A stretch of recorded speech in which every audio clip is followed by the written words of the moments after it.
Hola, buenas tardes, muchas gracias por asistir a esta segunda charla de nuestro ciclo Mundos Imposibles, Reflexiones Filosóficas desde la Contemporaneidad.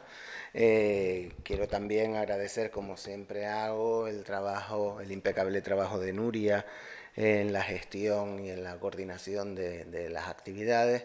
Y por último también a Carmen González Marín, que aceptó gratamente nuestra propuesta de venir, de trasladarse, y sé que en estos momentos donde el tiempo parece que siempre nos falta, el trasladarse a Canarias desde Madrid implica tiempo y bueno, es un placer tenerla aquí, agradecerle su presencia. Como saben, esta propuesta de ciclo lo que pretende es intentar proyectar ver cómo proyectamos nosotros el futuro, ¿no? Tanto como individuos como sociedad también. Y la charla que hoy impartirá Carmen González Marín, que lleva por título Cualquier tiempo futuro será peor, entre la utopía y la desesperanza, intentará profundizar también en esa idea, en esa dicotomía existente entre la utopía y la distopía y las derivas sociales, culturales, políticas que pueden plantear estos dos conceptos. Yo sin más darles dos o tres datos profesionales de Carmen, la ponente de hoy. Ella es doctora en filosofía y licenciada en filología románica. Actualmente es profesora titular de la Facultad de Humanidades, Comunicación y Documentación de la Universidad Carlos III de Madrid. Su formación investigadora le ha llevado a la Universidad de Harvard, a la de Ginebra y al Instituto de Estudios Avanzados de Princeton, y además pues tiene una dilatada trayectoria como docente en diversos centros universitarios nacionales. Además es cofundadora del grupo CORE y dedicado a los estudios de género, y además codirectora de las ediciones que sacan a partir de ese grupo de estudios de género. Ha publicado numerosos libros, publicaciones vinculadas al lenguaje y la moral, la filosofía, la literatura y los estudios de género. Por último, simplemente decirles que la tercera sesión de este ciclo será el 23 de mayo, por si quieren anotarlo, ponerlo en agenda para vernos en el mes que viene. Sin más, les dejo con Carmen González Marín. Muchas gracias. Bueno, buenas tardes a todas y a todos. Muchas gracias por la presentación, muchas gracias por la invitación a compartir esta tarde, esta parte de la tarde con todas ustedes, por la organización que, como decía Alejandro, Nuria ha hecho de manera absolutamente impecable. Todo ha sido tan fácil. Es verdad que vengo de un poco lejos, pero todo ha sido muy fácil, con lo cual lo agradezco doblemente.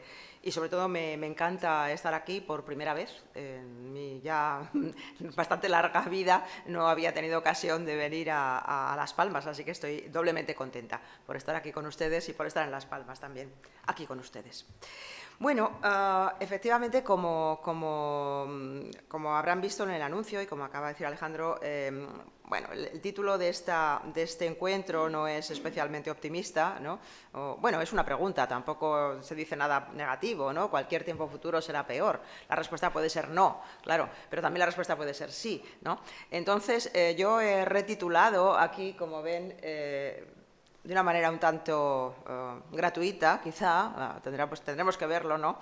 Esa pregunta con una afirmación casi, es decir, habitar la distopía, quizá habitamos la distopía, podemos habitar una distopía, de eso esencialmente de lo que vamos a hablar, ¿no?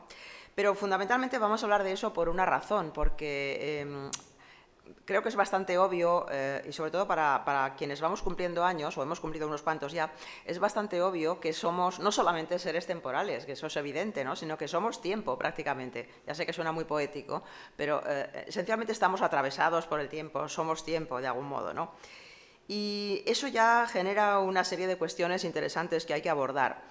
Al mismo tiempo, a la vez que somos tiempo, también somos, como decía el filósofo Charles Taylor, un filósofo canadiense que está, bueno, todavía está vivo, es muy mayor, pero sigue trabajando. Él escribió un texto que se titula Animales que se autointerpretan. Esos animales que se autointerpretan somos nosotros, obviamente. Probablemente somos los únicos animales que necesitamos hacer ese ejercicio de tratar de comprendernos, de comprender nuestras acciones como seres temporales, ¿verdad?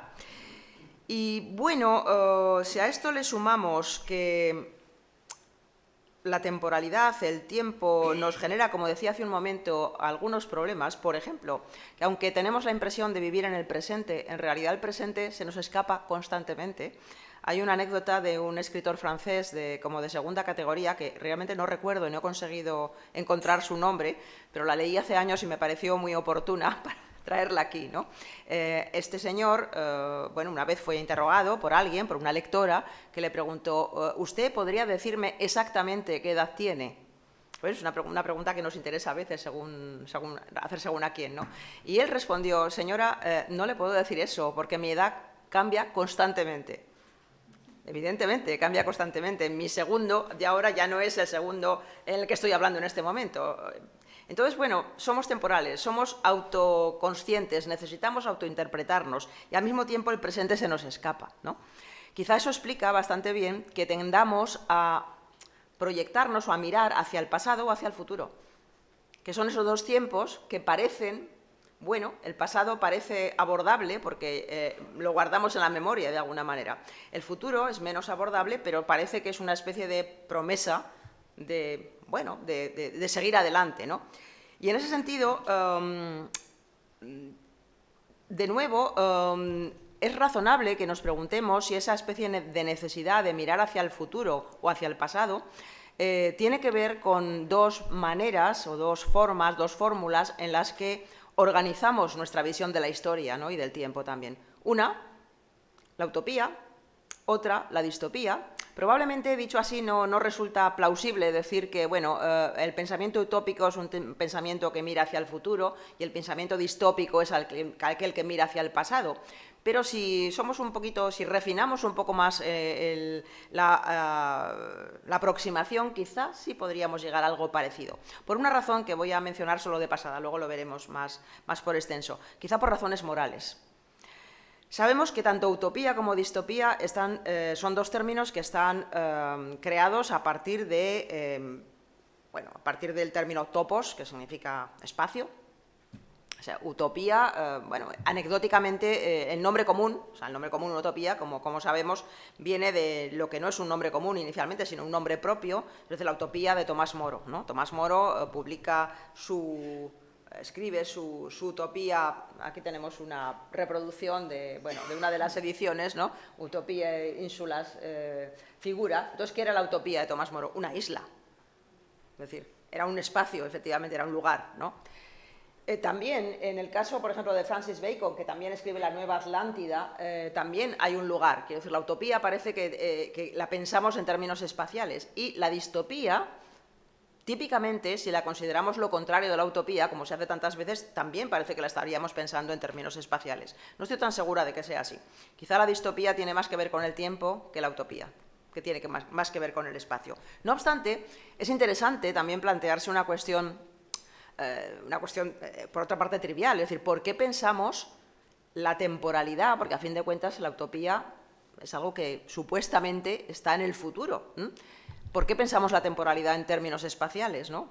¿Por qué necesitamos metáforas espaciales para pensar el tiempo? Sería la pregunta. Y una respuesta razonablemente plausible, digamos, sería que, claro, el tiempo es tan difícil de abordar que necesitamos traducirlo en formas de espacio, en algo espacial, para poder transitar por él, digamos, ¿no? El espacio tiene una ventaja respecto al tiempo. Nosotros podemos, bueno, yo ahora podría andar hacia allá, hacia atrás, volver a andar lo que ya he andado previamente. Es decir, el espacio tiene muchas ventajas. El tiempo, en cambio, tiene muchos inconvenientes. Fundamentalmente uno, que es irreversible. Es decir, lo que ya hemos vivido no se vuelve a vivir, nunca.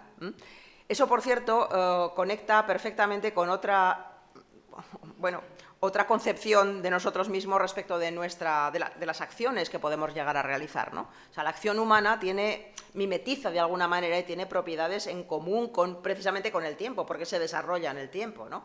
Es decir, la acción humana también es irreversible. Lo que yo he hecho está, independientemente de que me arrepienta. El arrepentimiento es un problema interior, pero no borra nunca lo que ya está hecho, obviamente. Al mismo tiempo que es irreversible, tiene otra peculiaridad que va un poco más allá ya del tiempo, y es que sus consecuencias se nos escapan muchas veces.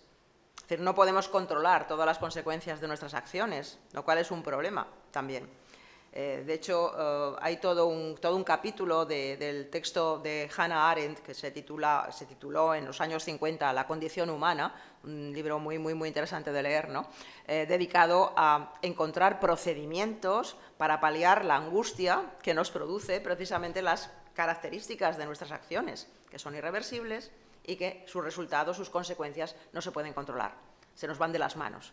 Ella echa mano del perdón y de la promesa, para atar, digamos, el tiempo, el pasado y el presente, perdón, el pasado y el futuro, ¿no? Perdonamos aquello que ha ocurrido y rompemos de alguna manera y podemos seguir adelante. Y prometemos que el futuro va a ser como nosotros decimos que va a ser, de tal manera que atamos ese futuro a nuestro presente también, ¿no? Esto es un poco más complicado seguramente de lo que estoy diciendo aquí, pero simplemente quería poner sobre la mesa una serie de problemas que están ahí y que tienen que ver con nuestra condición temporal, básicamente, ¿no? Entonces, dentro de ese esquema de nuestra condición temporal, efectivamente, utopías y distopías funcionan para poder, de alguna manera también, no controlar, porque esos son dos conceptos que no permiten ser utilizados como métodos de control, pero sí permiten para dar sentido, de alguna manera, para bien o para mal, es decir, para autointerpretarnos como comunidad muchas veces en el futuro o para reinterpretar el pasado, ¿no? Dicho así, utopía y distopía tienen una diferencia radical también. Una, que la utopía tiene una lógica, vamos a llamarle paradójica. Es decir, lo que es utópico es aquello que no se puede realizar. Es al mismo tiempo lo más deseable, lo que todo el mundo querría que ocurriese, pero aquello que no puede ocurrir, porque en ese momento dejaría de ser utópico. Es decir, la utopía está fabricada sobre la lógica del deseo, podríamos decir. Lo que uno desea, si quiere mantener el deseo vivo, tiene que no cumplirse, evidentemente, hay que posponerlo, o sea, hay que permanentemente diferir la consecución de aquello que uno desea, y la utopía tiene exactamente esa lógica, que en el fondo tiene que ver también con la lógica de la esperanza, diría yo, ¿no? O sea, la esperanza es algo que también parece que nos obliga a ir posponiendo, dilatando el momento en que se va a cumplir aquello que esperamos que se cumpla, porque si no, deja de haber esperanza, claro. Mientras que la distopía no tiene esa lógica en absoluto. En la distopía no hay ninguna paradoja, al menos en una lectura más o menos recta. Luego vamos a ver algunos ejemplos, ¿no? Es decir, la distopía puede darse, es decir, no es algo que se dilate en el tiempo necesariamente, puede darse, puede que se haya dado ya, puede que incluso estemos habitando una distopía. De hecho, hemos habitado una distopía en estos años pasados de coronavirus, ¿no? Lo más parecido a una distopía que yo he vivido, desde luego, y seguramente todos ustedes, son esos 2 o 3 años, de hace 2 o 3 años también, ¿no? Que pasamos medio encerrados o encerrados completamente, sin mirarnos unos a otros, mirándonos casi con asco, ¿no? Con la mascarilla puesta, etcétera, etcétera. Bueno, se parecía mucho a lo que yo al menos puedo concebir como una distopía. Es decir, la distopía no es algo que se dilate en el tiempo, necesariamente. Es algo que puede estar aquí y que podemos habitar, ¿no? En resumidas cuentas, quizá una de las cuestiones que deberíamos plantearnos, más allá de estas disquisiciones más o menos abstractas, quizá, o abstrusas incluso, lo que nos podemos plantear es,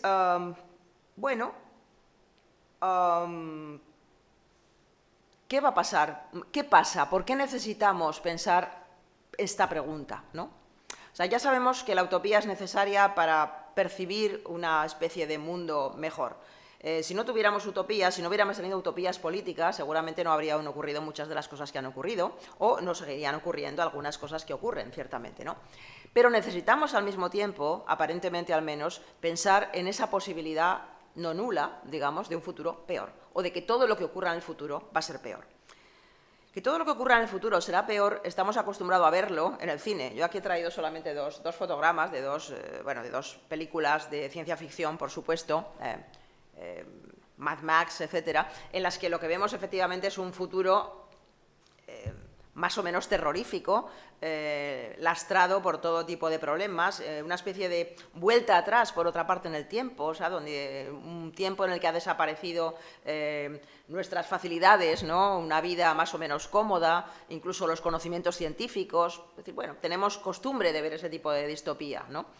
Pero realmente hay más cosas interesantes en la distopía. Y lo interesante que hay en la distopía tiene que ver también con una cuestión que quizá deberíamos plantearnos, ¿no?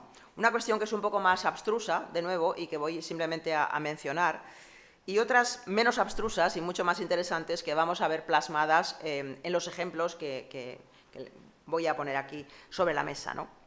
La más abstrusa es cuál es el modo de presentación de las distopías. Es decir, ¿cómo se presenta una distopía? Más allá del hábito que hemos adquirido, si nos interesa la ciencia ficción, ¿no? De ver ese tipo de futuros indeseables, fundamentalmente llenos de violencia, de deficiencias, de problemas, de miseria, etcétera, etcétera, ¿no? ¿Cuál es el modo de presentación en un sentido casi literario, diría yo, ¿no? O narratológico, si quieren, ¿no?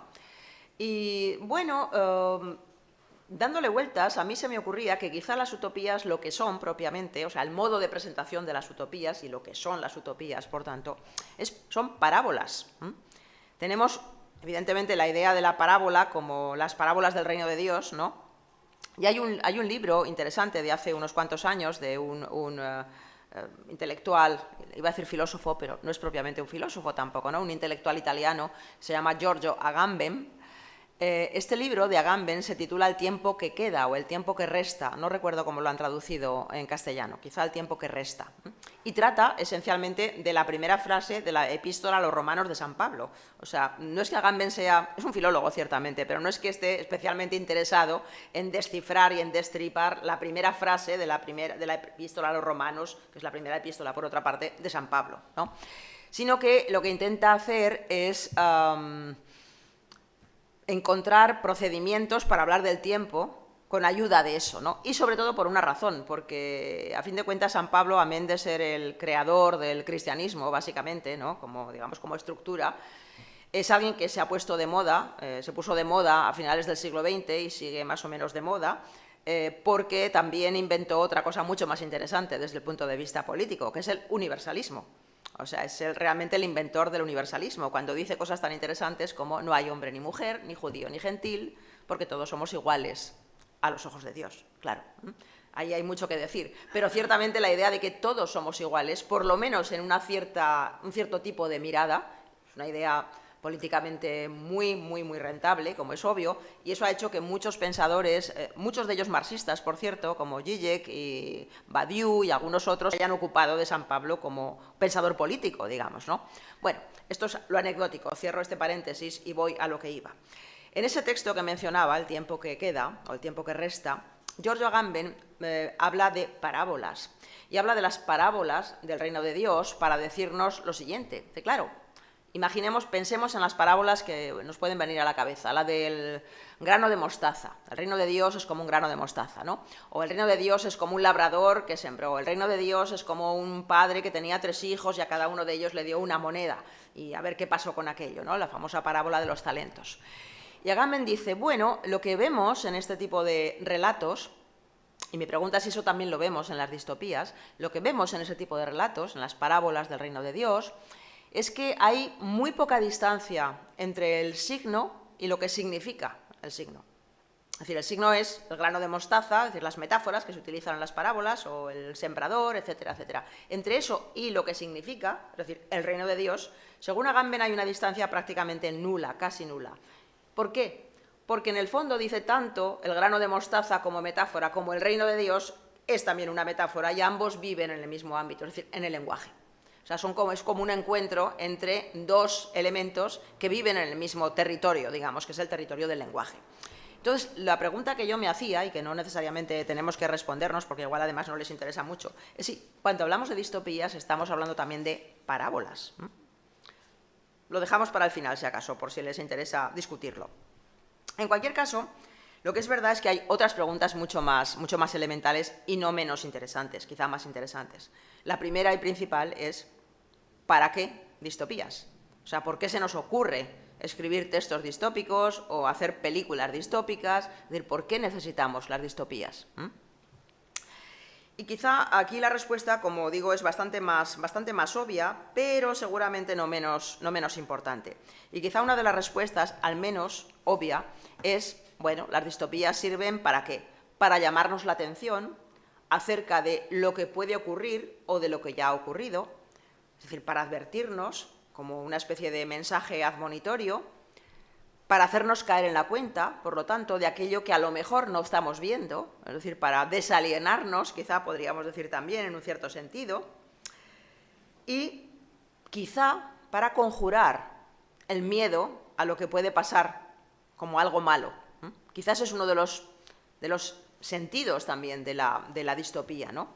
Y entiendo distopía en diferentes territorios. Puedo estar pensando en películas, evidentemente, que es lo más inmediato, pero también podemos pensar en novelas, básicamente ciencia ficción, tipo, sueñan los androides con ovejas eléctricas, esto que luego se llevó al cine como Blade Runner, o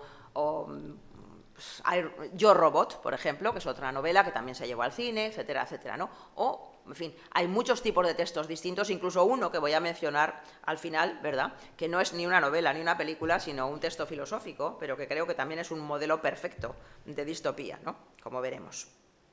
Entonces la distopía tiene un sentido, tiene ese sentido. El sentido es, bueno, vamos a advertirnos a nosotros mismos de algo que quizá no estamos viendo. Vamos a hacernos caer en la cuenta. Y en esa advertencia, en ese hacernos caer en la cuenta, hay una vertiente que yo llamaría moral también, ¿no? Que eso es importante y creo que es, desde mi punto de vista, es una de las cosas más importantes que podemos ver en las distopías, ¿no? Bueno, en ese sentido, si aceptamos esto que acabo de decir, podríamos decir así más o menos técnicamente, ¿verdad?, aunque no tiene ninguna dificultad, que las distopías tienen lo que llamaría un filósofo del lenguaje fuerza perlocucionaria, es decir, funcionan para afectar a aquellos que somos espectadores o lectores de un texto, sea cinematográfico, sea narrativo, distópico. O sea, debería afectarnos. Si no nos afecta, no tiene ningún valor. Es decir, no puede uno disponerse a ver una distopía o a leer un texto distópico como un espectador desinteresado, como diría el bueno de Kant, ¿no? Es como debemos ver el arte, ¿no? O sea, cuando uno ve la Venus de Tiziano, por ejemplo, la Venus del espejo, pues evidentemente uno no debería pedirle relaciones o decirle, señorita, ¿querría usted salir a tomar un café conmigo?, ¿no? O sea, uno tiene que ver aquello de manera desinteresada, como con una cierta distancia, entendiendo, ¿verdad?, que aquello no es una señorita, sino que es un lienzo en el que hay una serie de manchas, etcétera, etcétera. Bueno, pues yo creo que en el caso de las distopías quizá no deberíamos ser tan distantes, porque la distopía debería afectarnos, si no, no tiene ningún valor, en mi opinión, ¿eh? Evidentemente puede ser discutible, sin duda, ¿no? Porque una de las cosas que debería producir la distopía es miedo. No un miedo como las películas de terror, que no necesariamente son distópicas, aunque a veces sí, supongo, ¿no? Sino miedo a lo que estamos haciendo, al resultado, a las consecuencias de lo que estamos haciendo ahora, de lo que hicimos hace unos años, de lo que podemos llegar a hacer.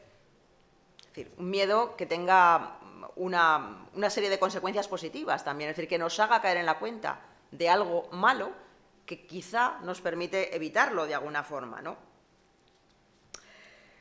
Bueno, dicho esto, cualquier tiempo futuro será peor. Pues ahora vamos a ver algunos ejemplos. Pero antes una cuestión también medio técnica, ¿no? Hablamos de distopía como si supiéramos definir, describir perfectamente lo que es, ¿no? Pero quizá es mejor responder a la pregunta ¿cuándo es distopía?, es decir, ¿cuándo algo es distópico?, que a la pregunta ¿qué es distopía? Esto es un préstamo que me tomo yo siempre con toda la libertad del mundo de un filósofo norteamericano que se llamaba Nelson Goodman, que por cierto hizo algún trabajo interesante sobre arte, dado que estamos en un centro de arte, ¿no?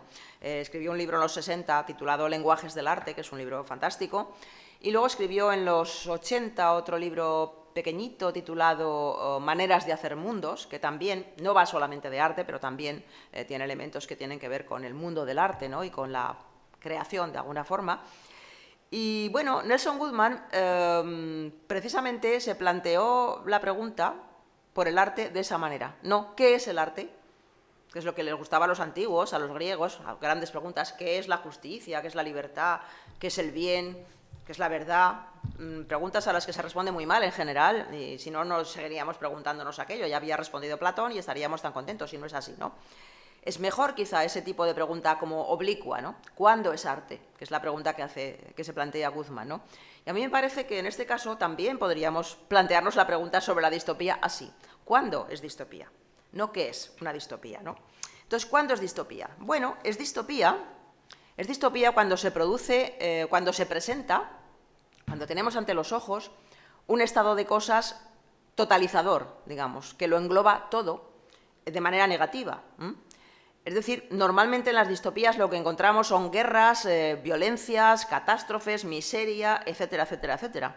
Y situaciones completamente inauditas, anómalas, como, bueno, por ejemplo, antes he mencionado, sueñan los androides con ovejas eléctricas. Bueno, pues ahí hay una situación totalmente inaudita. De pronto aparecen unos personajes que no son humanos.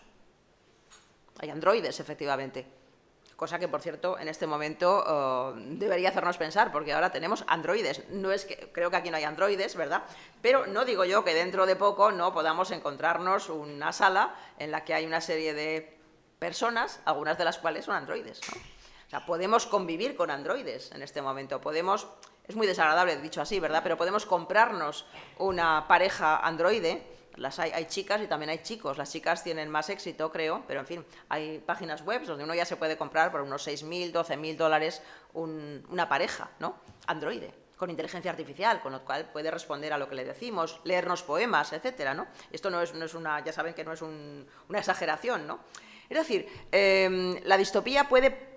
No digo que esto sea una distopía necesariamente, aunque tiene toda la pinta, pero en fin, la distopía puede llevarnos a situaciones que no pensábamos de ninguna manera que pudieran ocurrir también, y que son negativas. Si fueran positivas, pues no estaríamos en ese territorio, por supuesto.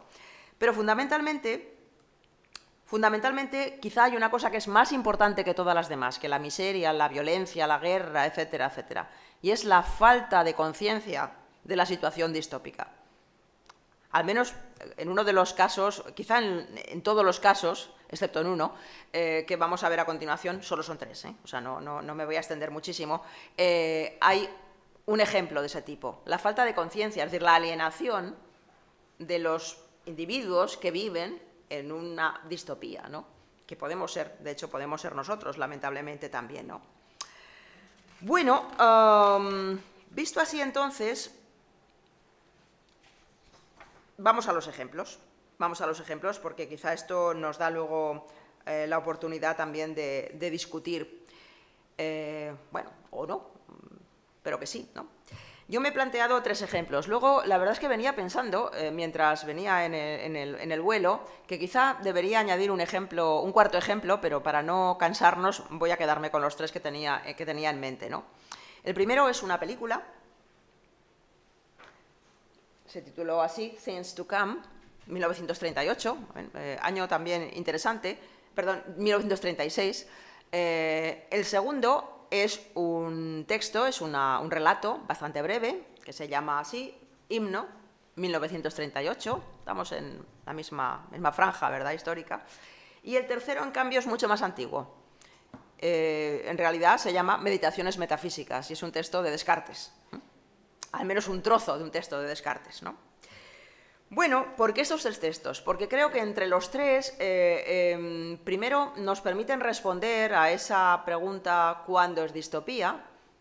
Y segundo, porque nos aportan algunos datos más o menos interesantes, desde mi punto de vista razonablemente interesantes, para ir articulando un discurso en torno a eso que llamamos distopía, ¿no? Vamos por orden, del primero al tercero, ¿verdad? Primero, Things to Come es efectivamente una película. Es una película, además, que se rodó con un metraje exageradamente largo. Se puede ver, está en abierto en Internet. Y el metraje está cortado, o sea, lo que se ve en Internet es más corto que el metraje originario, aunque sigue siendo muy largo también. Y quizá, bueno, para nosotros que somos, o nosotras somos espectadores ya muy modernos, ¿verdad? Igual nos resulta un poquito soporífera, debo decir. Pero dicho esto, merece la pena verla también, al menos a mí me mereció la pena verla, porque me dio que pensar, ¿no? El relato, o sea, el guión, digamos, no el relato, sino el guión, es de H.G. Wells, que es bien conocido como un escritor de, bueno, de más distopías también, ¿no? de ciencia ficción, de alguna manera, ¿no? ¿Qué es lo que nos pone ante los ojos? Things to come, o sea, lo que va a pasar, ¿no? Y es sintomático, también es muy significativo la fecha, 1936, ¿no? Parece que Wells había estado trabajando en la misma idea en diferentes textos hasta que al final aquello pues, se concibió como un guión cinematográfico y se filmó esta película, ¿no? ¿Qué es lo que nos pone ante los ojos, Things to Come?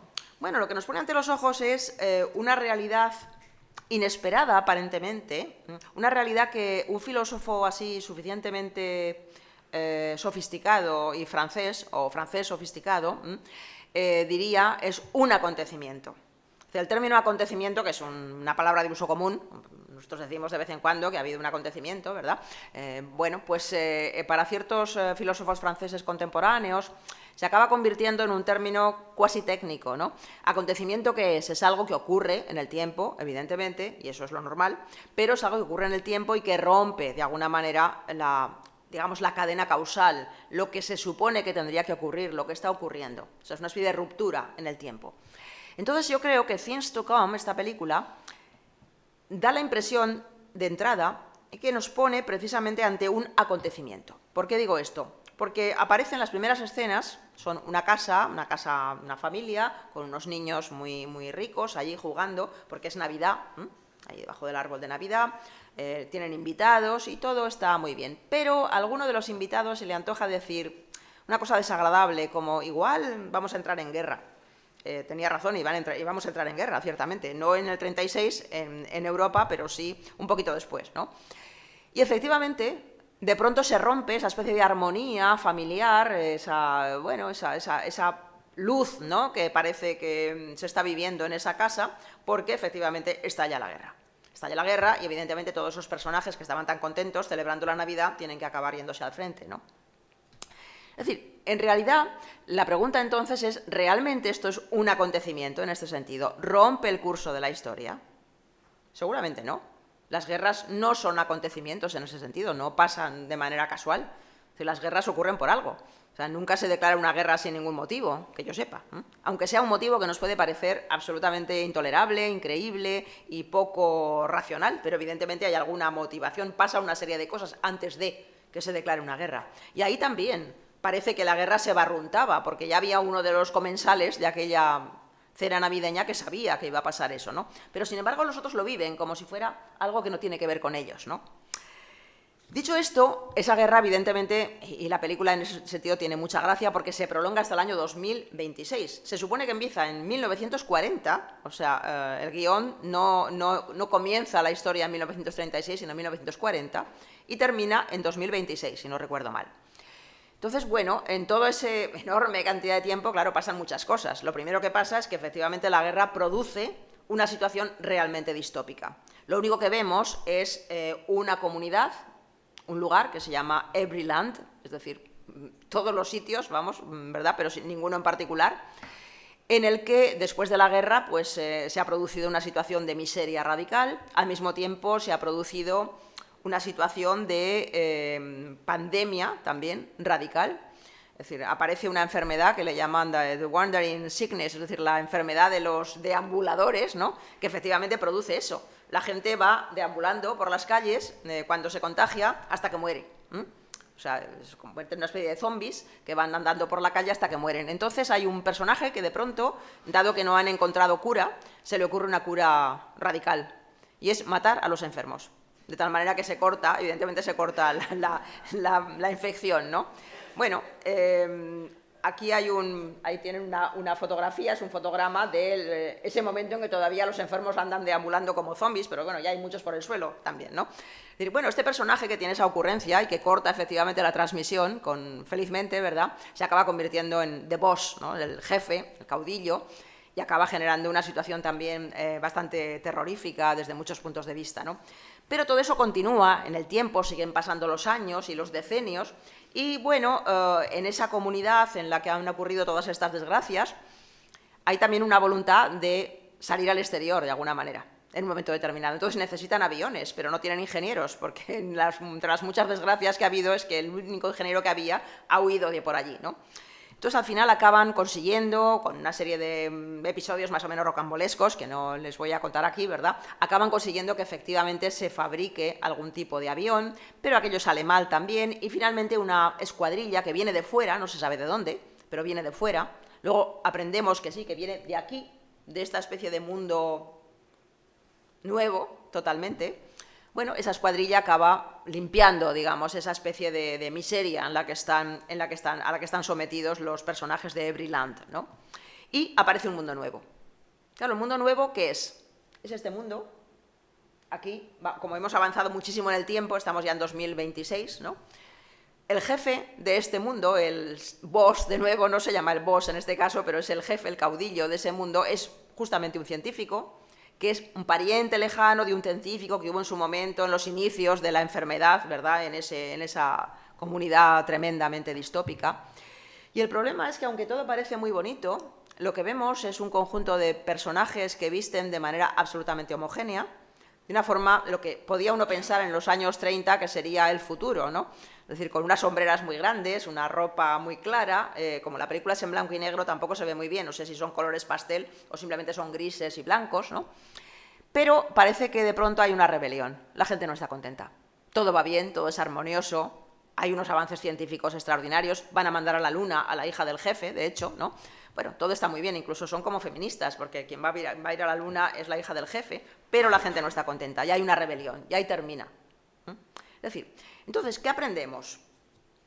Bueno, aprendemos varias cosas. La primera, lo que ya he mencionado de pasada, que a lo mejor esta idea irresponsable, quizá, o esta especie de posición que nos sitúa en la falta de responsabilidad, que consiste en decir, oh, ha ocurrido algo que no esperábamos y es muy malo, quizás es una mala idea. A lo mejor hay que recuperar la idea de que lo que ocurre, ocurre por alguna razón y que tenemos algo de responsabilidad en eso. Creo que esa es la primera enseñanza. Y la siguiente enseñanza es que en realidad, cuando se resuelve un tiempo distópico, por la razón que sea, quizá puede venir otro tiempo más distópico todavía.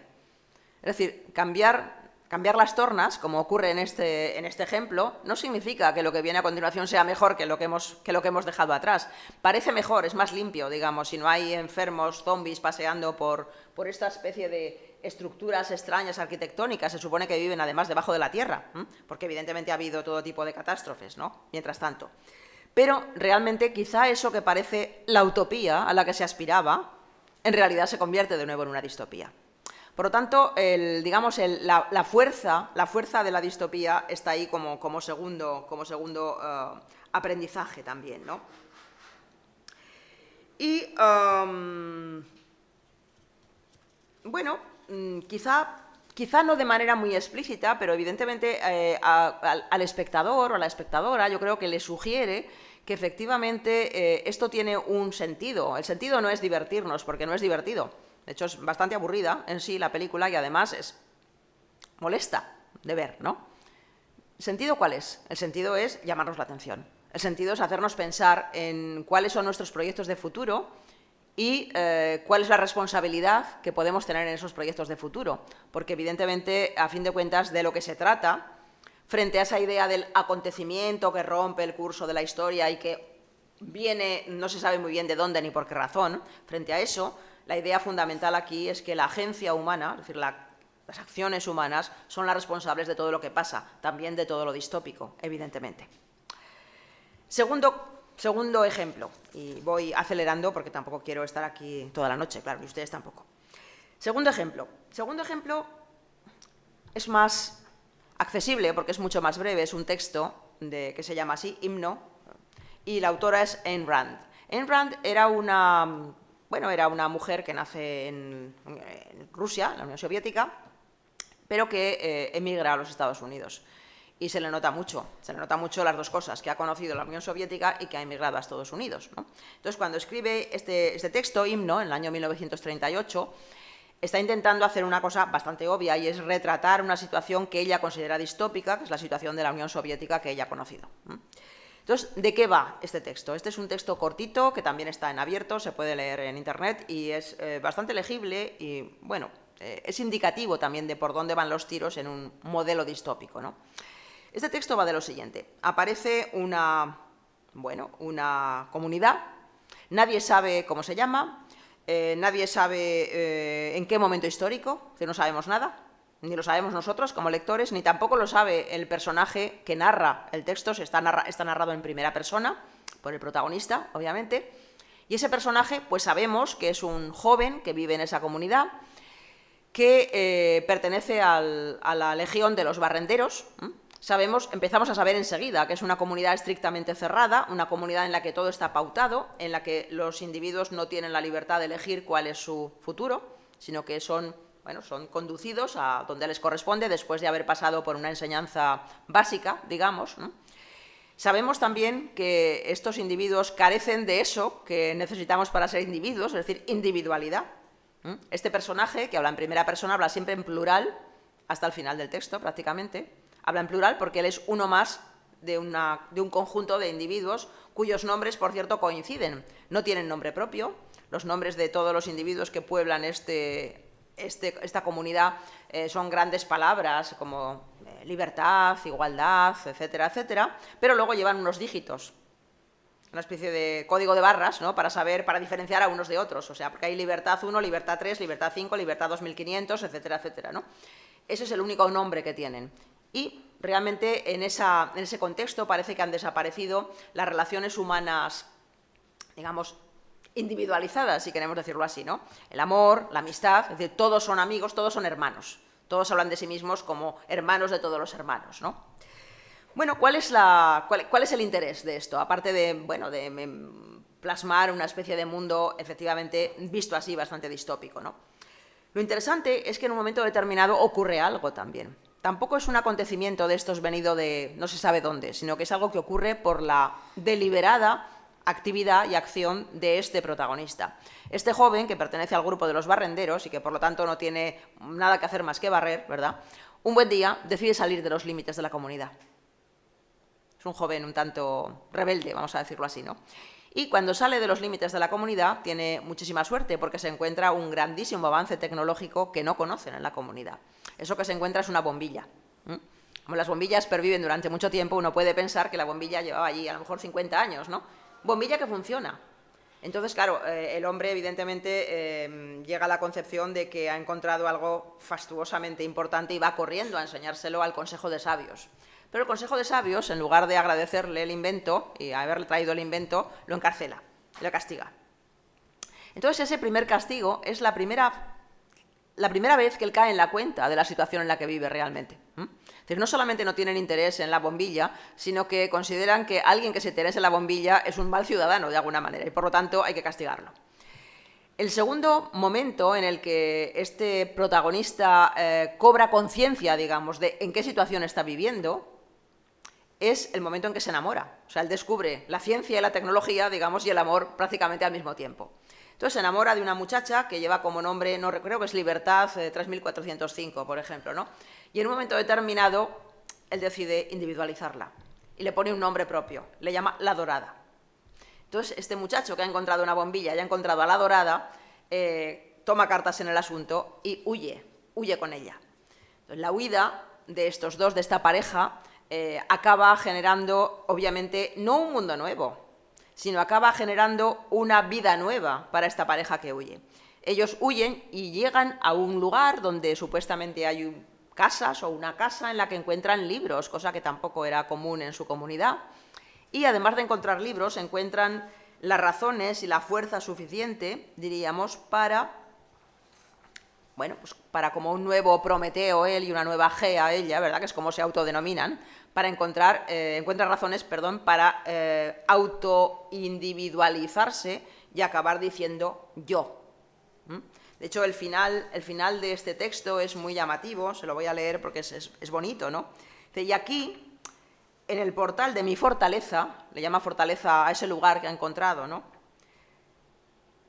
grabaré en piedra la palabra que ha de ser nuestra antorcha y nuestra bandera.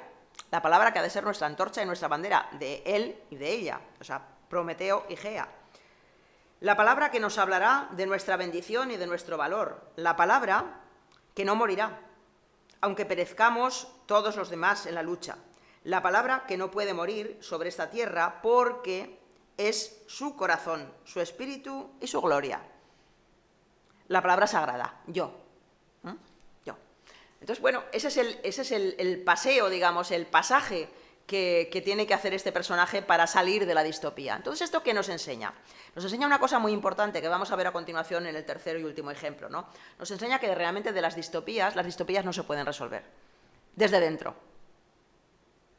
Para resolver una distopía hay que huir, simplemente. O sea, la distopía hay que dejarla, que se destruya sola, en todo caso. Nunca lograremos, bajo ningún posible modo de resistencia o de lucha o de rebelión, nunca lograríamos acabar con una distopía, porque en el fondo la distopía está inscrita probablemente en algo muy íntimo de lo que somos los seres humanos. Por tanto, tenemos que salir de allí, ¿no? Tercer ejemplo. Descartes. Bueno, de vez en cuando hay que usar a los filósofos también, que para eso están, ¿no?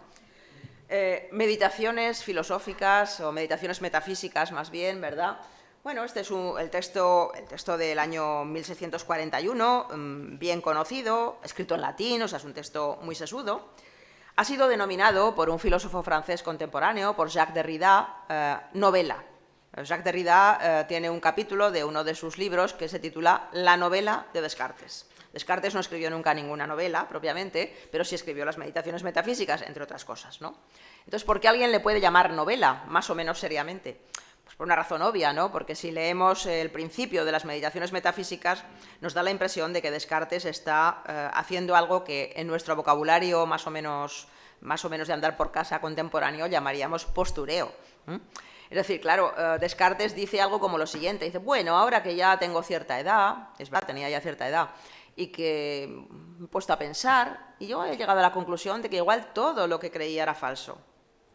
Entonces me dice, a ver, amigo Descartes, usted ha hecho cálculo infinitesimal, ha hecho óptica, ha hecho cantidad de disecciones de cadáveres, que también le gustaban mucho, ¿verdad? Ha hecho usted una enorme cantidad de cosas. ¿Cómo es posible que de repente llegue a la conclusión de que a lo mejor todas sus creencias eran falsas? Claro, esto más que novelesco, es el resultado de una moda que parece que se impuso en Europa a partir del siglo XVI, que es la moda del escepticismo. O sea, el escepticismo no estaba de moda en la Edad Media, por buenas razones, porque era difícil ser escéptico y al mismo tiempo vivir en una órbita en la que había que mantener una mínima ortodoxia religiosa y credencial, por lo tanto. Pero de pronto, en el año 1500, no recuerdo exactamente cuánto, 1560 o algo así, pues hay un francés que encuentra el manuscrito de los esbozos pirrónicos de Sexto Empírico, un libro del siglo II después de Cristo, escrito en griego, que reunía todos los argumentos escépticos de los antiguos. Es un libro muy interesante de leer, por cierto, ya está divertido a veces, parece mentira. Bueno, pues este francés que encuentra este texto tiene la ocurrencia de traducirlo al latín. Y entonces, claro, en latín ya es legible, el griego es más o menos una lengua muerta ya también entonces, ¿no? Pero el latín todavía sigue vigente, o sea, las personas cultivadas pueden escribir en latín, pueden leer latín, y el escepticismo se pone de moda. Entonces empezamos a ver escépticos, pues Michel de Montaigne, desde luego Hume, más tarde, antes Descartes, empieza a haber escépticos por todas partes. Y claro, Descartes tiene que hacer dos cosas. Primero, justificar que la ciencia se puede hacer, es decir, que hay posibilidades de tener certezas, que eso es lo que le interesaba, y al mismo tiempo justificar que el problema de los escépticos era soluble. Para eso escribe esta novela, las meditaciones metafísicas, ¿no? para decirnos que hay muchos argumentos escépticos, pero que, bueno, más o menos, si llegamos al peor de todos, al más grave, que es el famoso argumento del genio, entonces, si somos capaces de resolverlo, hemos resuelto todos los demás, por extensión, y acabamos teniendo la convicción de que la ciencia es posible, de que puedo tener certeza sobre lo que conozco, etcétera, etcétera. Entonces, ya saben, ya conocemos el caso del genio maligno, que es un caso fantástico, ¿no? Claro, el genio maligno, aquí he traído un fragmento muy pequeñito, ¿no?, de la meditación segunda, ¿no? Se pregunta a Descartes, ¿sería posible pensar que estoy engañado en todo porque Dios me engaña? Imaginemos, ¿verdad?, que no un verdadero Dios, que es fuente suprema de verdad, sino alguna otra cosa. Claro, ya hemos eliminado la posibilidad de que sea el verdadero Dios, porque el verdadero Dios no me puede engañar porque es bueno, ¿no? Pero imaginemos a alguien que se parece en el sentido de que tiene cierta potencialidad, que tiene cierto poder, ¿no?, por lo menos sobre mí, y que es malo y que me engaña. ¿Qué pasa entonces? Que estoy encerrado, ¿verdad?, en una especie de burbuja. Claro, Descartes no habla así, pero uno se lo imagina encerrado en una burbuja de la que no puede salir y en la que cualquier cosa que cree que es verdadero podría ser falso. Y viceversa, porque no hay criterios. Entonces, ¿qué pasa aquí? ¿Cuál es el momento distópico? Es perfecto, es decir, no se puede ser más distópico, no puede ser más distópico un discurso, digamos, y una presentación que esta. Es decir, quizá todo lo que veo no es como yo lo veo, quizá todo lo que creo no es como yo lo creo, quizá todo lo que sé en realidad no es como yo lo conozco, quizá no existe siquiera nada de lo que yo creo o veo o sé, porque este genio maligno me está insuflando imágenes, creencias, y no me deja ver, efectivamente, contrastar, digamos, lo que es verdadero con lo que es falso. Ya sabemos cuál es la salida de Descartes. La salida de Descartes es doble, y es una salida distópica muy interesante. Por una parte, caída en la cuenta, y refuerza lo que yo he estado diciendo antes, ¿no? Uno de los elementos de las distopías más importantes es que quienes viven una distopía no son conscientes de que están viviendo una distopía. Descartes hace un ejercicio filosófico que nos puede parecer traído por los pelos, aunque yo lo había hecho antes, San Agustín, muchos siglos antes también, más o menos igual, ¿no? Y es decir, bueno, puede que todo lo que crea sea falso, puede que me esté engañando en todo, puede que no sepa nada realmente, pero al menos soy una mente, porque me estoy preguntando esas cosas, soy una mente que piensa. Entonces, en la medida en que soy una mente que piensa, ya soy algo, ya tengo una certeza. No es que sea gran cosa, pero tengo una certeza. A partir de una certeza uno puede ya reconstruir otras certezas. Y para eso necesita una segunda fase en el proyecto, ya lo sabemos, que es contar con Dios, claro. Tiene que encontrar dentro de su propia mente una idea, que es la idea de infinito, y preguntarse, ¿de dónde me viene a mí la idea de infinito? Si yo soy un ser finito. Todo esto es rocambolesco, por otra parte, ¿no?, argumentalmente, pero en fin. ¿De dónde me viene la idea de infinito si soy finito? Alguien infinito me la ha tenido que poner en la mente. ¿Quién hay infinito? Dios. Por lo tanto, Dios existe. Por lo tanto, tengo un apoyo que está fuera de mi burbuja y fuera de mi mente, es decir, está fuera de todos mis problemas, que me puede hacer bueno, digamos, por lo menos algunas de mis creencias, si tengo una visión recta desde un punto de vista moral. Pero, en fin, lo que nos interesa no es tanto esta segunda solución, sino la primera, a mi modo de ver. Lo que interesa es volver a caer en la cuenta de que en el fondo, la distopía no es más que el encierro en una situación de la que es imposible salir, a menos que uno tome conciencia de la situación, cosa que es el elemento fundamental, como ya he dicho varias veces, del mundo distópico. Es decir, no somos capaces de saber que vivimos una distopía, cuesta mucho tomar conciencia, y en el momento en que tomo conciencia ya puedo ver algo fuera de esa burbuja en la que estoy. Es decir, la distopía, por lo tanto, no se resuelve, o sea, no desaparece la burbuja del genio maligno, puede reaparecer muchas veces, pero yo puedo salir de ahí en el momento en que caigo en la cuenta de cuál es la situación y en el momento en que caigo en la cuenta de que, al caer en la cuenta de cuál es la situación, hay otro ser que está fuera de esa burbuja, ¿no? En resumidas cuentas, y ya me voy a callar inmediatamente porque ya ha pasado mucho tiempo.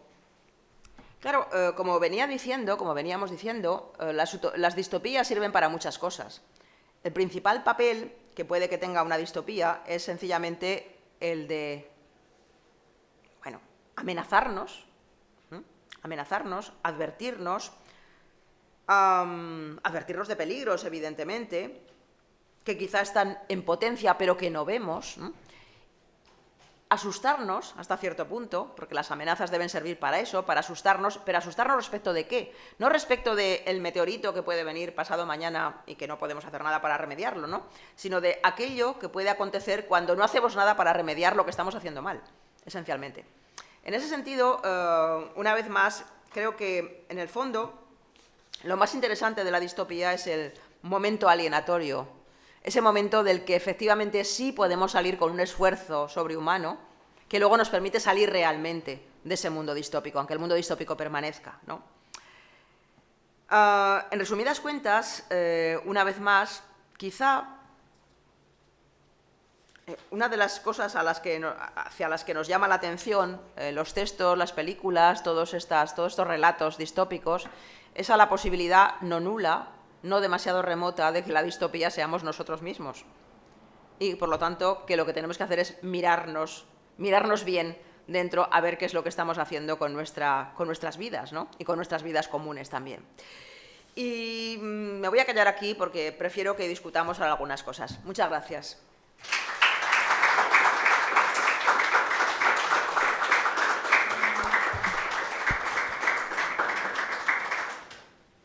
Una pesadilla es una distopía personal, pero eso que usted ha hablado es una distopía social. ¿Qué es una distopía social? Por lo que yo he entendido, me parece, es una llamada de conciencia, es una llamada de conciencia a lo que hay que corregir. O sea, tú te conectas con tu conciencia y esa conciencia colectiva genera esas ideas, esas imágenes, que lo que le está diciendo la sociedad es qué es el futuro posible, pero es verdad que está basado en el presente, de lo que hay que corregir. Eso es una distopía, lo que yo he entendido. Sí, está perfectamente bien. Y una bien pesadilla descrito. Es llevado a nivel personal. Podemos verlo, o sea, a nivel psicoanalítico. Tú tienes una pesadilla y es una caja negra que tú tienes y te está diciéndote, tienes que corregir esto. Sí, de hecho, de las pesadillas no se sale, excepto cuando uno despierta. Claro. Y a veces aún queda ahí un algo, ¿verdad? Para eso está la psicoanalista. Va al psicoanalista y le dice, he tenido tal pesadilla. Y él te va a decir, usted tiene que corregir esto. Pues esto llevado al ámbito social es una distopía. Sí, no, es verdad. De hecho, este problema cartesiano del genio maligno es una especie de pesadilla.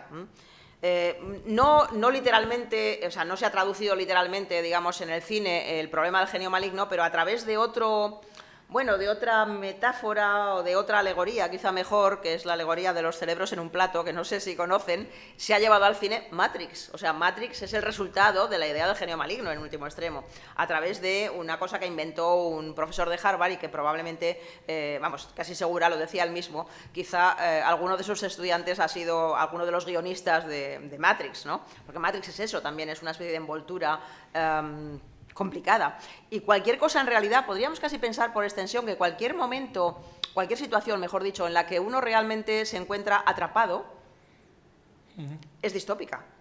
Y después, con respecto a la universalidad, discrepo con usted, el cristianismo, el judaísmo hace 2000 o 3000 años, ya hubo conceptos desde la Torre de Babel, que está en la Torá, o sea, es muy anterior el concepto de universalismo al concepto que usted puso como cristianismo. Los judíos tienen un concepto de universalismo muy anterior, 2000 o 3000 años, y antes que casi todos los conocimientos judíos que vienen de la escuela babilónica, del Gilmagest.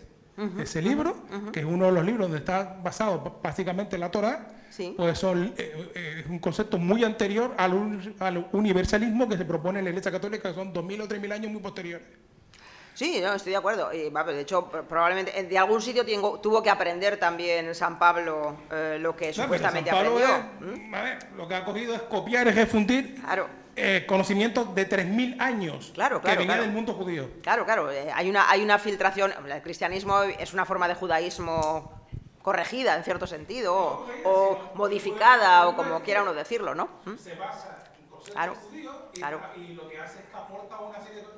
Pero eso es muy malo porque fue a diferentes concilios en la religión oficial del Imperio Romano que se transformó. Claro.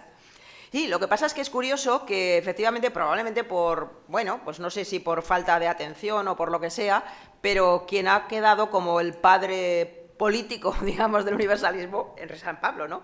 O sea, yo les he mencionado antes algunos nombres y bueno, pues sí, hay varios libros que tratan sobre esta versión, que por otra parte es una versión extraordinariamente complicada, es decir, claro, decir todos somos iguales. No hay judíos ni gentiles, ni hombres ni mujeres, todos somos iguales a los ojos de Dios, lo que significa es que solo somos iguales, como ha explicado muy bien yo creo que es un teólogo, sí, propiamente habría que llamarle un teólogo judío, de hecho, que está en la Universidad de Berkeley, se llama Daniel Boyarin, ha explicado muy bien ese tipo de perspectiva, ¿no? Con otro tema, con problemas de género, pero bueno, vale también para esto. Claro, decir que todos somos iguales a los ojos de Dios, lo que significa no es que todos seamos iguales, sino que si se nos mira solamente el alma, en todas las almas son iguales. Ahora, si se nos mira, como dice este teólogo Daniel Boyarin, según la carne, no, somos distintos. Hay hombres y mujeres. Y eso hace que sea bastante incompatible una versión universalista con una versión realista, digamos, de lo que somos como seres humanos después, ¿no? O sea que hay muchos problemas ahí, ciertamente. Pero sí, tiene razón. Eso es mucho más antiguo, claro que sí. Sí, sí.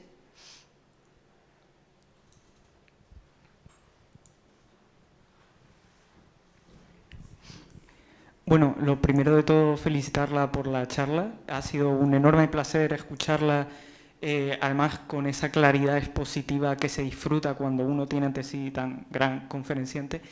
Y bueno, y de antemano también pedir disculpas por mi torpeza expositiva. Quería saber si, bueno, hacer una pregunta nada original, quería preguntar sobre el presente y sobre cómo en el presente, desde nuestra imaginación política, que creo que la palabra imaginación y política tiene mucho que ver con esto de la distopía y la utopía, vivimos y pensamos el futuro. Quiero decir, para empezar, que no existe a día de hoy, vivimos con distintas visiones del futuro, dado que nuestras sociedades están atravesadas por distintas fracturas ideológicas, ¿no? Pero creo que en general existe una visión bastante pesimista de nuestro futuro y se experimenta o la vivimos quizás como una distopía en el horizonte que se va acercando y que queremos de alguna forma queremos detener el futuro que se aproxima, ¿no? Yo lo veo, por ejemplo, en ciertos eslóganes que a lo mejor representan esta idea, como este grupo activista que se hizo tan famoso de Extinction Rebellion, que ven el futuro como, que ven el presente como un momento en el que se debe actuar para que no llegue un futuro en el que ya no queda margen de maniobra, ¿no? Y en el que o ahora toca la rebelión o en el futuro vendrá la extinción. Pero esta extinción se presenta con distintos aspectos según la perspectiva que tengamos. Ahí, digamos, sobre todo desde la izquierda, se ve un futuro en el que sucede una catástrofe ecológica y queremos detener, por ejemplo, nuestro modelo energético y económico actual, ¿no? De ahí, por ejemplo, el stop oil, paremos lo que estamos haciendo ahora porque en el futuro ya será muy tarde para cambiarlo. Pero desde, por ejemplo, otros sectores más conservadores, el futuro se ve como amenaza porque se ve que no quedará en el futuro una nación que se reconozca a sí misma y se quiere detener los flujos migratorios, ¿no? Levantando muros, levantando verjas, impidiendo que lleguen a nuestro país personas de orígenes y creencias distintas. Y por último también vemos este futuro amenazante que queremos detener, y pongo un ejemplo, como podría poner cualquier otro, ¿no? Pero en esta carta que escribieron varios CEOs del sector tecnológico para detener todo avance en el desarrollo de la inteligencia artificial, de cómo queremos o cómo sentimos que tenemos que detener el avance tecnológico porque si no lo hacemos ahora llegará un momento en el que ya no seremos capaces de dirigirlo hacia las necesidades humanas. Y bueno, mi pregunta era ¿cómo responde usted a esta sensación, esta vivencia tan angustiante del futuro, que además es tan diversa y contradictoria? Y si podemos responder a esta pregunta manteniendo la pregunta misma, es decir, manteniendo esta idea de que el futuro, va a ser catastrófico o si debemos buscar o imaginar un futuro más esperanzador para poder desarrollar la agencia que nos permita actuar colectivamente. Bueno, muchas gracias. Es una pregunta muy complicada de responder, ciertamente. O sea, está muy bien planteada y muy complicada. Claro, los pensadores optimistas, digamos, claro, efectivamente echarían mano, como han echado mano tradicionalmente, de la esperanza siempre, ¿no? Y hay un optimista, bueno, ya murió hace unos años, pero bueno, era como uno de los optimistas por antonomasia, en mi opinión, por lo menos, que era Richard Rorty, ¿no? El filósofo norteamericano, bueno, que de alguna forma, él tiene algunos textos típicamente sobre la esperanza en particular, pero sobre todo lo que tuvo es una especie de conciencia de que, bueno, las cosas irían necesariamente a mejor.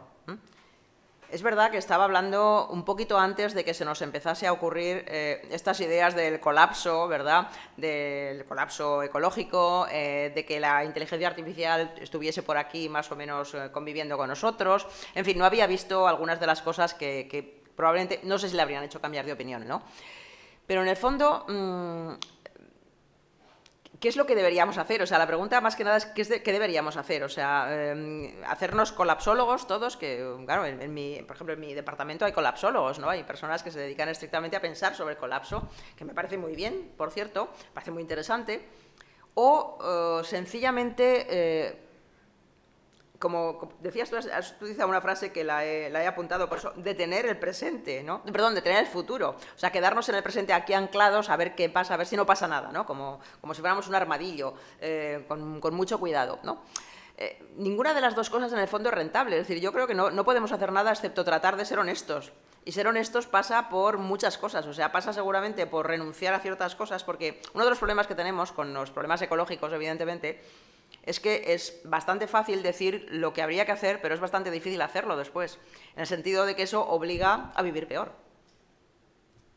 Claro, no vamos a mantener a Occidente con el volumen de frigoríficos simplemente que tenemos, ¿verdad?, y de ordenadores, y con la huella de carbono que vamos dejando cada vez que mandamos un WhatsApp, y obligar a África, por ejemplo, a que viva en el Pleistoceno anterior, obviamente. O sea, no podemos permitirnos eso, porque eso es profundamente injusto. Entonces, claro, parece que realmente nos obliga a cambiar el modo de vida totalmente. No sé si estamos dispuestas, esa es la razón, ese es el problema, perdón, ¿no? Entonces, al mismo tiempo, tenemos una pulsión hacia bueno, los avances tecnológicos, que por otra parte son muy positivos, claro. Con la inteligencia artificial se pueden hacer cosas muy interesantes, no solamente copiar los trabajos de curso, ¿no?, con el chat GPT, que además lo hace de una manera bastante zafia, el que es gratis. El de pago yo creo que lo hace mejor. Podemos hacer muchas cosas interesantes, podemos operar mejor, por ejemplo. O sea, cosas que son fundamentales para mantener bueno, a los seres humanos en mejores condiciones. Pero al mismo tiempo, cada vez que usamos el chat GPT, evidentemente estamos dejando huellas por ahí que son negativas, ¿no? Entonces, ¿qué es lo que hay que hacer? Yo no lo sé, ¿eh? O sea, ojalá supiera lo que hay que hacer. Basta con estas pequeñas cuestiones de economía doméstica prácticamente. Vamos a reciclar, ¿no? Está muy bien reciclar, seguramente. Tampoco creo que sirva para mucho en este momento ya, porque hay cosas que son probablemente irreversibles, y eso es el problema. Y entonces, bueno, lo que sí es evidente es que los optimistas han decaído completamente. O sea, el optimismo de los años 90, por ejemplo, que es el optimismo que yo aprendí en los años 90, claro, pues Fukuyama, por poner un ejemplo paradigmático, ¿no? Fukuyama decía, qué bien, ya la historia ha terminado, y si no ha terminado le queda 4 telediarios, porque ya todo el mundo va a ser democracia liberal y economía de mercado, ¿no?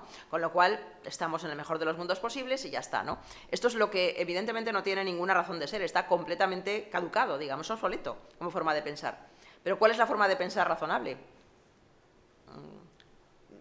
Si queremos realmente protegernos a nosotros, porque lo de proteger al planeta yo lo veo más dudoso. Yo no sé, claro, no soy científica, pero por lo que cuentan a veces o leo a veces, quizá, bueno, el planeta seguramente se puede renacer. una vez más, no le pasa nada. Lo que pasa es que somos nosotros los que vamos a morir. El problema no es el planeta, no es la naturaleza, no son los derechos de la naturaleza lo que tenemos que respetar, sino los nuestros, ¿no? Los nuestros y los del resto del mundo que no vive en Occidente también. Y ese es el problema, ¿no? Entonces eso es lo que hay que pensar, yo creo. O sea, cómo articular un modelo que sea razonablemente justo y que al mismo tiempo no nos mate antes de tiempo. Nos puede matar en cualquier momento también, ciertamente, un meteorito o cualquier otra cosa. Pero bueno, idealmente hay que intentar que lo que depende de nosotros no sea lo que nos mata, por supuesto. Y ahí estamos. No tengo ninguna respuesta, como ves, ¿no? Pero la pregunta me parece que es la pregunta, con mayúsculas, ciertamente. O sea, es lo que hay que pensar, por supuesto. Muchas gracias. Eso, lo que estaba hablando, tiene que ver con la sostenibilidad. La sostenibilidad trata de la gestión sostenible del planeta. Claro, a nivel económico, el siglo XX, los grandes economistas basan el modelo económico en base a un crecimiento infinito, en que los recursos son infinitos. Claro, tú tienes que consumir para que otro genere dinero y ¿qué pasa? Que se está demostrando que los recursos del planeta no son finitos, son finitos. Y vamos a otro que es una distopía. Vamos a un modelo económico y social en el cual el paradigma del crecimiento infinito no tiene sentido. Yo fundé la Asociación Canaria de la Sostenibilidad hace un par de años, y eso es lo que nosotros hacemos. Tenemos diferentes políticas y catedráticos de la universidad, diferentes universidades, tenemos más de 8.000 personas en el mundo, de Japón, Israel, Estados Unidos, de casi todas las mejores universidades, Harvard, bueno, y ahí tenemos un foro donde discutimos sobre cuál puede ser el modelo. Hoy en día las plataformas sociales como Facebook permiten y ahora, bueno, con lo último, que la inteligencia artificial que traduce en tiempo real, incluso, ya eso ya la bomba ya. En idiomas que no hablan, pero que te permite traducirlo en tiempo real. O sea, ya estamos la comunicación es total, ya los conocimientos se transmiten a nivel total. Estamos en ese camino, en la búsqueda de un modelo económico social diferente del que hemos tenido hasta ahora, porque el que hay ahora no es viable. Es cierto. Es que efectivamente ese es el camino. Hay que pensar en una línea en la que se transformen las cosas de las que hemos vivido y que parecía que eran, pues eso, a lo Fukuyama, que era el final y que era lo mejor. Era al final porque era lo mejor, pero no. Yo estudié con John Kennedy Galbraith, que fue uno de los grandes económicos, en un modelo del siglo XX, finales del siglo XIX, principios del siglo XX, pero ya para el siglo XXI no va a ser viable. A los índices de poblaciones que tenemos y a los índices de consumo que hemos llegado. ¿Sabes? Que todo el mundo quiere cambiar de teléfono cada año, cada 2 años, cada 3 años, ahora viene el vehículo eléctrico y todo el mundo quiere una expectativa de comodidad que hace 200 años o 300 años no existía en la humanidad. Entonces no es sostenible, es insostenible. Absolutamente. O sea, no es solamente un problema del modelo de producción, que evidentemente también es un problema, el modelo de producción, sino otras muchas cosas. O sea, es bastante complejo. La situación es... De la distopía es lo que tiene que generar. Eso es el mundo. Perdona, para que no movilice el debate, ¿vale? No sé si hay alguien más por aquí que quiere comentar, Nuria, por aquí.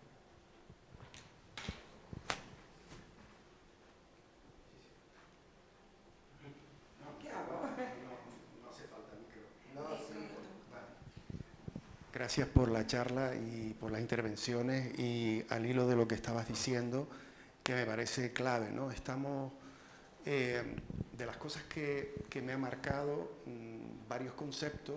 Uno de ellos tiene que ver con Descartes, también la idea del yo como un concepto que le da identidad al ser humano. Me acordé de Juan Ramón Jiménez con su poesía Yo no soy yo, soy este, ¿no?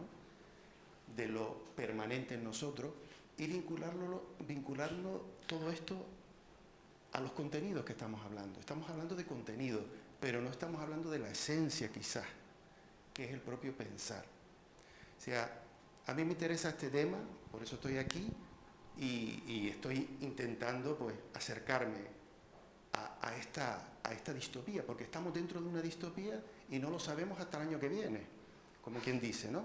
Pero estamos permanentemente en una distopía, así lo entiendo, ¿no? Y así creo que nos lo ha comunicado. Pero es una trampa.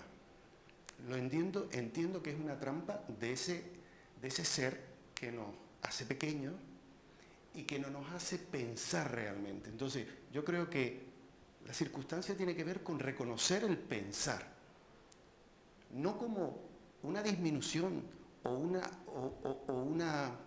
sino como lo que verdaderamente puede ser eso, ¿no? Yo no les sabría decir más que esto, pero creo que la idea está, la idea que quiero dejar, no tengo respuesta, pero tiene que ver con que no estamos reconociendo el pensar en su verdadera esencia, desde la esencia intuitiva de reconocerte tú como individuo. Tú como individuo solo te puedes reconocer con la intuición. Entonces la intuición yo creo que está para mí en el corazón, que te permite tener esa conciencia más universal, que no se trata de ser seres humanos sobre todo poderosos, sino de ir más allá de la conciencia local egoísta del ego. Y sale, y ahí pues hay todo un discurso enorme, ¿no? Pero bueno, más no podría decir. No, muchas gracias. Es interesante, efectivamente. Bueno, me parece que de hecho, me parece muy necesario reivindicar el pensar, como dice usted, porque no es una práctica necesariamente común en estos tiempos. O sea, estamos demasiado ocupados haciendo otras cosas como para dedicar tiempo a pensar. Porque pensar exige, creo que lo decía también, de hecho lo decía Hannah Arendt, pero a partir de una frase que no era suya, sino del poeta Paul Valéry, una frase muy, muy divertida. Decía, unas veces pienso y otras existo, ¿no? Claro, nosotros existimos todo el tiempo y pensamos poco, porque para pensar hay que poner entre paréntesis la vida, digamos, ¿no? Que es donde estamos todo el rato, ¿no? Sometidos a el WhatsApp que suena, el correo electrónico que recibimos, el perrito que nos ladra y no sé qué otra cosa. Y es muy, muy difícil pensar. O sea, seguramente nunca ha sido tan difícil porque tenemos demasiados elementos en el entorno, ¿no? Y efectivamente en eso tenía razón Paul Valéry. Unas veces pensamos y otras existimos, y hay que existir menos seguramente y pensar más, ¿no? Pero lo que decía, me estaba recordando, pues no sé, esos pensadores, por ejemplo, norteamericanos como Henry David Thoreau, ¿no? Que eran trascendentalistas, como se llamaba aquello, que era una especie de, bueno, el trascendentalismo tampoco es que sea algo espectacular, ¿no? Pero es una especie de posición filosófico misticoide, si me permiten, sin ánimo de decir nada peyorativo, ¿no? Con el término, que consiste en decir, bueno, realmente lo importante es, efectivamente, cómo puedo conocer algo a través solamente de mi intuición, ¿no? Y esos personajes como Emerson, por ejemplo, y Thoreau, que son los padres de la filosofía americana, por otra parte, nada sistemáticos y tal, pero bueno, pensaban eso, y si nos interesa este tipo de cosas, yo creo que es una lectura, sobre todo la de Henry David Thoreau, es muy, muy interesante.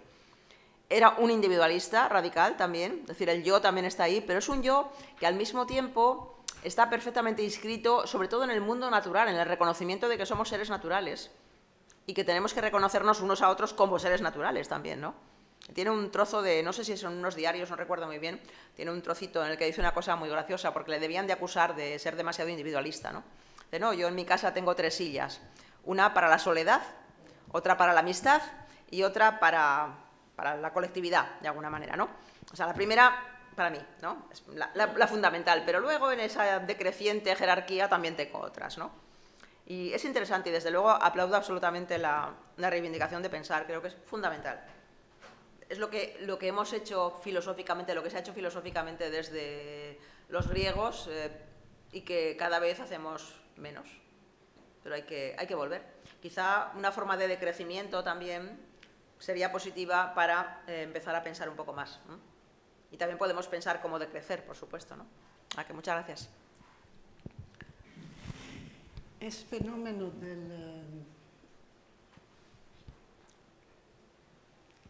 la distopía parece que sea imposible de evitar porque se prolonga indefinitivamente en el tiempo. Los primeros 2 ejemplos son distopías múltiples de muchas personas. Eso lo hace comprender quizá mejor en algún momento, pero menor en otro. Por mí se comprende mejor en el tercer ejemplo, en aquel de Descartes, porque él centra el discurso en la persona misma.